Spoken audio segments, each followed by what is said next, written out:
Matematika 6 klasė. Pamoka trumpai, paprastai, aiškiai.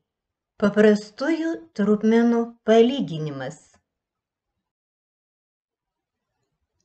Kaip palyginti paprastąsias trupmenas?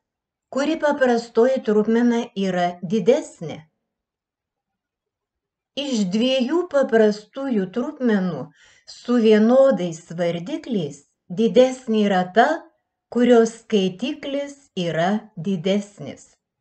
2/7 mažiau negu 5/7. 5/15 daugiau negu 2/15. Iš dviejų trupmenų su vienodais skaitikliais didesnė yra ta, kurios vardiklis yra mažesnis. 1/3 daugiau negu 1/5. 8/15 mažiau negu 8/13.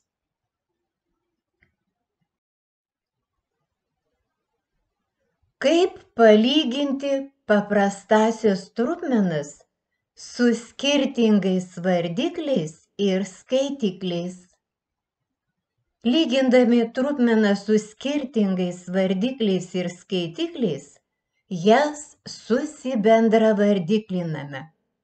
1/3 ir 2/5. Susibendravardiklinus gauname 5/15 ir 6/15. Palyginame gautas subendravardiklintas trupmenas. 5/15 mažiau negu 6/15.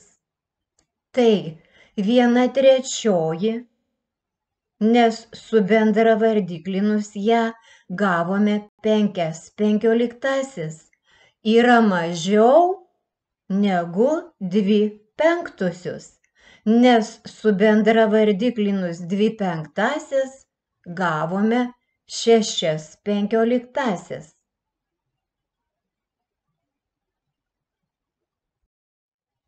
Ko mokys? Palyginti paprastąsias trupmenas. Pritaikyti pagrindinę paprastosios trupmenos savybę. Padalinus arba padauginus trupmenos skaitiklį ir vardiklį iš to paties skaičiaus, trupmenos reikšmė nepasikeičia. Žvilgtelk dar atgal. Perskaityk ne vieną kartą. Įsimink.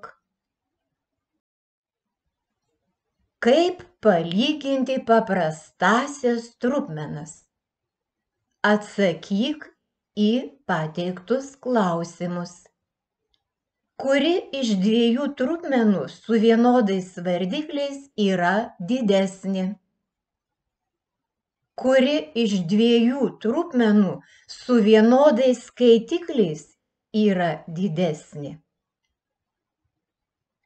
Kaip palyginti trupmeną su skirtingais vardikliais ir skaitikliais? Kodėl reikia trupmeną su skirtingais vardikliais ir skaitikliais subendravardiklinti? Jei atsakei į šiuos klausimus, tau puikiai pavyks atlikti užduotis. Atlik užduotis. Palygink šias trupmenas.